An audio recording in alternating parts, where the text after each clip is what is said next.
Taon-taon umaabot sa 14.6 million tons ang municipal solid waste sa Pilipinas, ayon sa 2025 World Bank What a Waste Global Database. Kung gagawing malabundok ang ganito karaming basura, aabot ang taas nito sa 250 hanggang 350 feet. Pwede nitong mapantayan ang Statue of Liberty sa New York, ang Big Ben sa London, o mahigit 2 beses ng Christ the Redeemer sa Rio de Janeiro sa Brazil.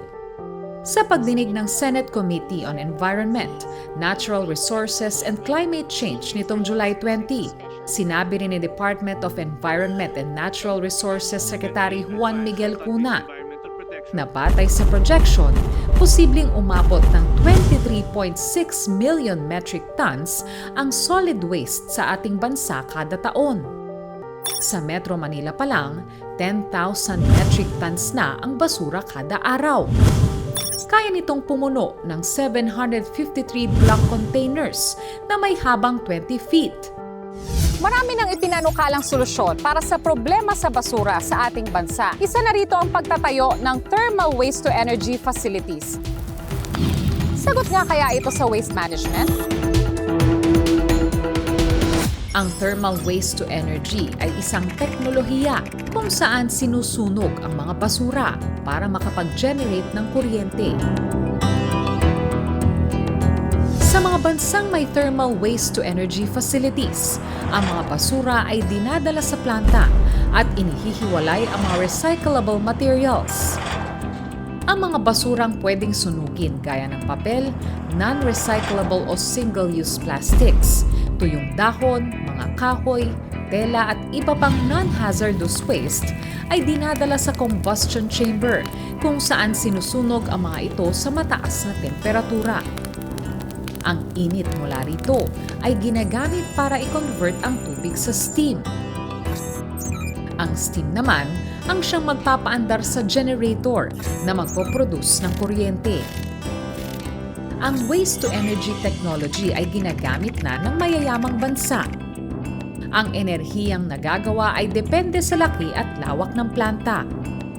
Sa Amerika, ang isang pangkaraniwang waste-to-energy plant ay nakakagawa ng di bababa sa 550 kilowatt-hours na enerhiya kada 1 tonelada ng basura. Kung gagamitin yan sa Pilipinas, sapat ang enerhiyang yan para sa supply ng kuryente sa 1 buwan ng halos 3 bahay na kumukonsumo ng 200 kilowatt-hours per month. O di kaya'y 5 bahay ng low-income households na nasa 100 kilowatt-hour lang per month ang konsumo. Pero ang kapalit naman daw nito ay polusyong nakakasira sa kalikasan. Yung electricity na generate ng WTE, it does not cancel out yung pollution na ginagawa niya. It's fundamentally harmful and it also contributes to climate change. Ang daming problema na nire-release ng WTE na with us, it outweighs yung benefit niya na pag-generate ng electricity. It's dirty energy.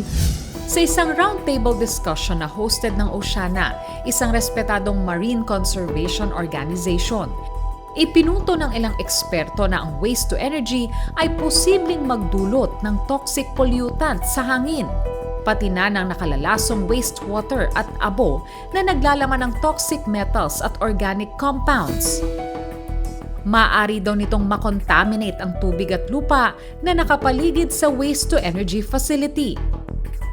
Isa sa mga pollutant na nagmumula rito ay ang highly toxic na dioxin. Oras na humalo ito sa lupa, pwede itong mapunta sa ating food sources. Kapag nakapasok ito sa katawan ng tao, nananatili ang toxin sa loob ng maraming taon at posibleng magdulot ng cancer, malalang skin problems at damage sa immune system. Ayon din sa ilang eksperto, posibleng maging problema ang kakulangan ng mga landfill sa Pilipinas. Bagaman babawasan nito ang basura, kinakailangan daw ng specialized landfill para sa disposal ng toxic ash at iba pang byproducts ng waste-to-energy.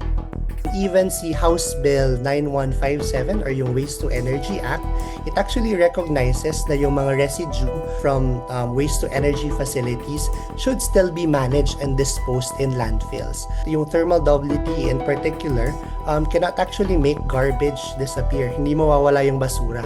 It actually just transforms one problem into another problem. Sa ikalimang State of the Nation address ni Pangulong Ferdinand Bongbong Marcos, ibinida niya ang pagbabago sa solid waste management ng ating bansa. One systemic intervention is to update our 25-year-old Ecological Solid Waste Management Act, aligning it with modern waste management practices such as waste to energy and waste treatment technology. Nitong May 2026, naipasa na sa ikatlo at huling pagbasa ang House Bill No. 9157 o Waste to Energy Act. Alinsunod dito, ang operasyon ng waste-to-energy facilities ay dapat sumusunod sa Solid Waste Management System na nakasaad sa Republic Act 9003 o ang Ecological Solid Waste Management Act of 2000. Dapat ding regular na imomonitor ng DENR ang emissions sa waste-to-energy para matiyak na hindi nalalabag ang environmental laws ng bansa. Bukod sa DENR, inaatasan din ng panukala ang iba pang ahensya na gumawa ng mga polisiya para sa maayos na pagpapalakad ng waste-to-energy facilities. We have landmark laws like the RA 9003 or the Ecological Solid Waste Management Act, and even that na existing for 25 years already, hindi natin siya ma-implement at its fullest. Tapos gagawa pa tayo ng another measure now na hindi pa tayo makakasigurado kung kaya din nating ma-implement siya. Pero ang tanong, ano nga ba ang mas epektibong solusyon? Ang pag-manage sa basura kapag naipon na ito o ang paggawa ng mga hakbang para tuluyan ng mabawasan ang basura sa ating bansa? Yung mga facilities na to, kailangan niya ng predictable supply ng basura. Umaasa nga tayo sa continuous supply ng basura para gumana ito. So, it doesn't address yung problema natin sa basura, and in fact, it can encourage na okay lang tayong maggumawa ng basura kasi may mga WTE facilities naman tayo. When in fact, ang goal is dapat wala tayong basura to begin with or hindi tayo gumawa ng basura to begin with. Ako, si Von Aquino, para sa GMA News.